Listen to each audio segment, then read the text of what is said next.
Tā bija jauka diena mežā. Mazais rūķītis Fins un zvaigznīte Stela pastaigājās un baudīja saulīti. Viņa lasīja puķītes, ēda odziņas un priecājās par tauriņiem, kas mēdz nolaisties uz viņu degungaliem. Pēc kāda brītiņa mežā Stela iesaucās. Fin, paskaties, tur tālumā ir dūmi! Fins pacēla savu binokli un palūkojās svērīgāk. Tiešām no meža biezokņa cēlās liels balts dūmu mākonis. Vai, mums noteikti jāiet un jāapskatās, kas tur notiek. Jā, iesim, Stela atbildēja, un abi steidzās pretī dūmiem.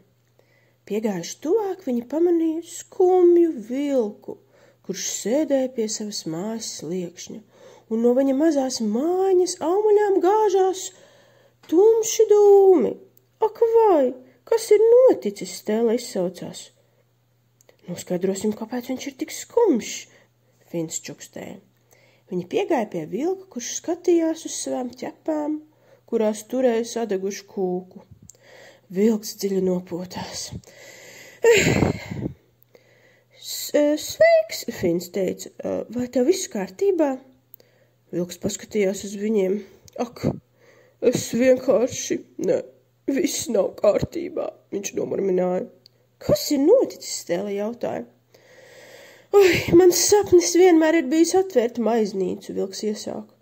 Bet neviens nenāk pirkt manas kūkas, jo viņi baidās no manis, jo es esmu vilks, un viņi domā, ka es viņus apēdīšu. Viņš nošņāca un noslaucīja degungalu. Un tagad es atkal bēdādamies esmu sadedzinājis savu kūku. Roķītis Fins sarauca pieri, bet tu taču nevēlies nevienu apēst, vai ne? Protams, ka nē, vilks teica, es tikai gribu cept un pārdot savus garšīgās kūkas un eklērus. Stela pasmaidīja, bet varbūt mēs tev varam palīdzēt? Tiešām, vilks jautāja ausis paceldams. Noteikti, ka mēs tev varam palīdzēt, Fins teica. Pamēģināsim izcept tavu kūku kopā. Vilka acis kļuva priecīgs. Viņi visi iegāja mazajā maiznīcā, un Stela izgaismoja virtuvi ar savu silto mirdzumu. Viņi jauca kopā miltus, olas, cukuru un sviestu, rūpīgi ievērojot vilka recepti. Šoreiz kūka sanāca zeltaina un perfekta, piepildot visu mājiņu ar garšīgu smaržu. Cik brīnišķīgi, vilks iesaucās, tieši tā, kā es biju domājis.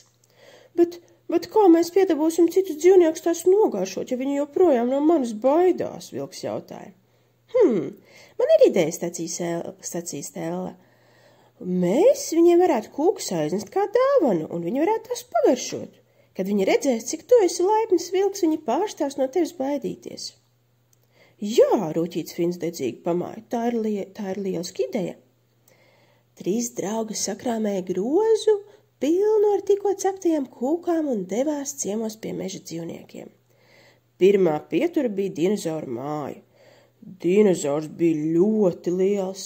Vilkam pašam mazliet palika bail viņu ieraugot, bet viņš atcerējās, ka nedrīkst ne par vienu slikti domāt, ja to nepazīst.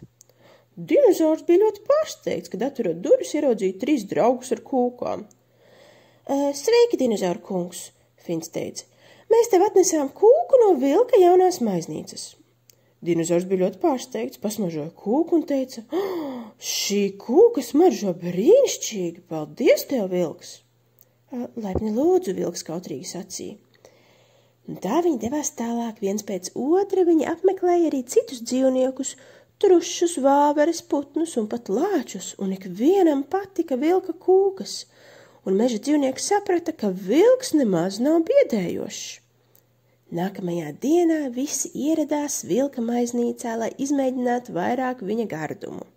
Viņa mazā kafēnīca bija pilna ar laimīgiem un izsalkušiem klientiem, un vilka sirds bija pilna ar prieku. Paldies tev, zvaigznīt, paldies tev, rūķīt, vilks teica, jūs man palīdzējāt piepildīt manu sapni. Tu jau pats visu izdarīji, Stela pasmaidīja, mēs tev tikai palīdzējām būt mazliet drosmīgākam. Un zini, ka mēs atgriezīsimies vēl pēc vairāk tavām garšīgajām kūkām, Fins pasmaidīja.